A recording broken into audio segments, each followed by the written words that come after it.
Premier League predictions for 2024-2025? Let's do it.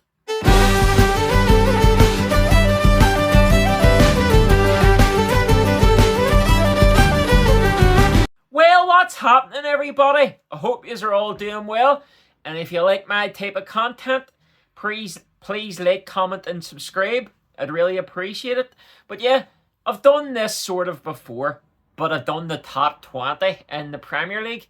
But I thought I'd change it up a bit and give my predictions for all these categories. So I'm going to do the champion, I'm going to do Champions League winners, top 4 in the Premier League, relegation, obviously, European places, player of the year, young player of the year, dark horses, flop of the season, first manager to get sacked of the season, and yeah, all those type of categories.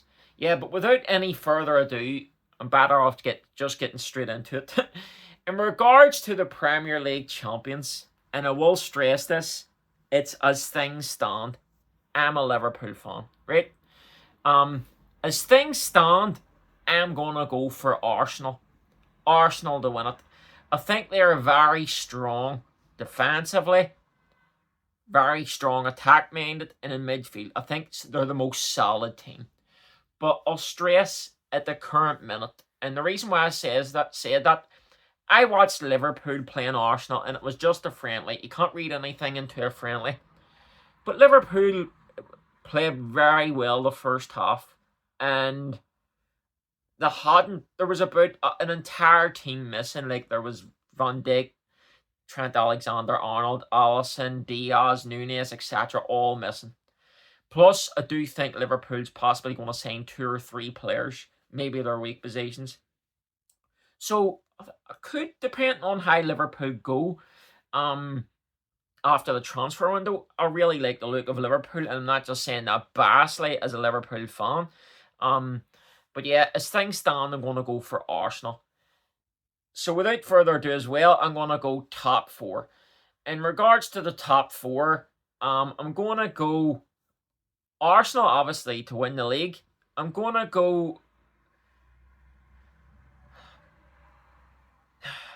change my mind from the last video. I'm going to go Liverpool second. I'm going to go Manchester United third. And I'm going to go Man City fourth. People may be shocked at that, but I saw signs that, like, City were, like, not as good last season as what they were.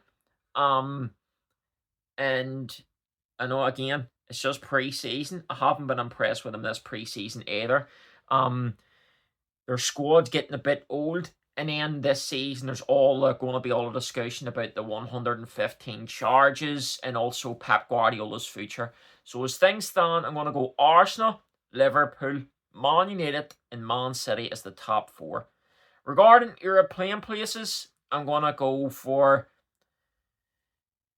Chelsea, and I'm going to go for Chelsea to finish 5th, and I'm going to go for Spurs 6th.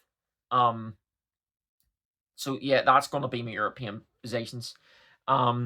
Regarding teams to get relegated, it's probably a bit of a cop-out here, but I don't really fancy any of them whatsoever. I'm going to go Ipswich to go straight back down. I'm going to go Leicester to go straight back down. And I think Southampton will be the team that stays up. And the other team I'm going to pick to get relegated, might be a bit shocked for a few people, I'm going to go for Brentford. I think Brentford's been teetering on the edge a bit for a couple of years. I really like Thomas Frank. But I think they've really struggled to get business done as well this transfer window. But yeah, I'm going to go Brentford, Ipswich, and Leicester as the 3 relegated teams. In regards to flop of the season, I'm probably going to go for Brighton. I don't think they're going to have a drastically bad year. But I think they'll probably finish lower half in the table. I think even the Saints under De Zerbi, they weren't as good as what they were under Potter. And I think teams are just starting to catch up onto them. So yeah, I think they're going to finish bottom half, and I think they'll be my flops of the season. In regards first manager sacked, pretty tough one. You don't really want anybody to be sacked. To be honest with you, I can't even really tell you the likes of Leicester's manager and stuff like that. But I'm probably gonna go for Sean Dyche. I think Everton's gonna have a decent season, to be honest. But the reason why I'm gonna go for Sean Dyche is because I think Everton may get a takeover. I know there could be a takeover before the window comes, but any new owner that comes in always sort of wants their own guy in charge. And I think as soon as Everton have a rough spell under a new ownership group, I think they're going to want their own guy in. So I'm going to go Sean Dyche, even though I think Everton will have a decent season overall. But yeah, I think Sean Dyche. In regards to player of the year, I'm going to go for early signs. Harvey Elliott. I'm going to go for Harvey Elliott. Maybe a bit biased because I'm a Liverpool fan. But if Harvey Elliott is played in like a number 10 position, I think he has a lot of qualities to be similar to Juan Mata as a style of player. And I think Arne Slot's style at Liverpool will really suit a creative type player. And Harvey Elliott finished Liverpool's season last year as one of their better players, getting a load of assists. And I think he could really come into his own and really like feel himself as a real first teamer this season.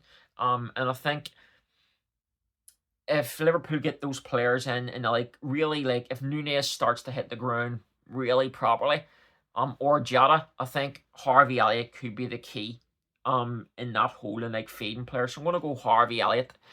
Could also be the young player of the year. But I'm gonna avoid that and keep Harvey Elliott player. So for young player of the year, I'm gonna mention a few players. I'm gonna go Kobe Mainoo of Manchester United. Still very young. Garnacho at Man United as well. Gerald Quansah at Liverpool could be a dark horse. Because he's really obviously like I think he could be starting alongside Van Dijk. Who else? Maybe somebody like a player at Southampton or something like that. But I'm actually going to go for Kobe Mainoo. I think he's going to be key to Manchester United having a good season. And yeah, I'm going to go Mainoo for young player of the year. In terms of dark horses, I'm going to say Crystal Palace. I think Crystal Palace finished the season quite well. Last season under their new manager.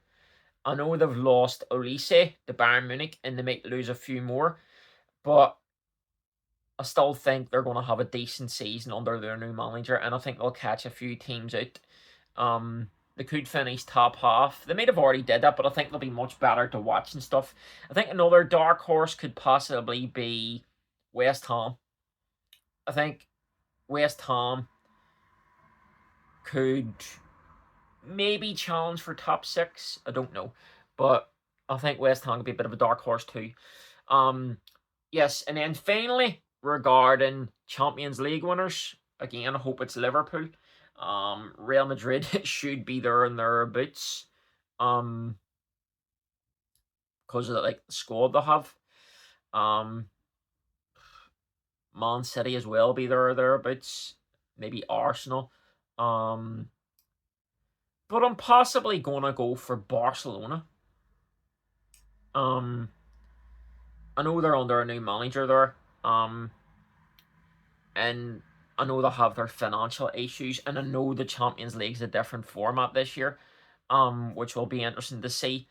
But like Lamine Yamal, Pedri, all those other young players are starting to come into that age where they're not a young player. They still are a young player, but they're just coming into the real talent years. Do you know what I mean? And I think with the possible signings of Dani Olmo, maybe Nico Williams and stuff like that, I I think they could possibly do it this year, Barcelona. But yeah, what's everybody else's predictions for these categories? Does anybody agree? Does anybody disagree? Let me know in the comments. What's everybody think?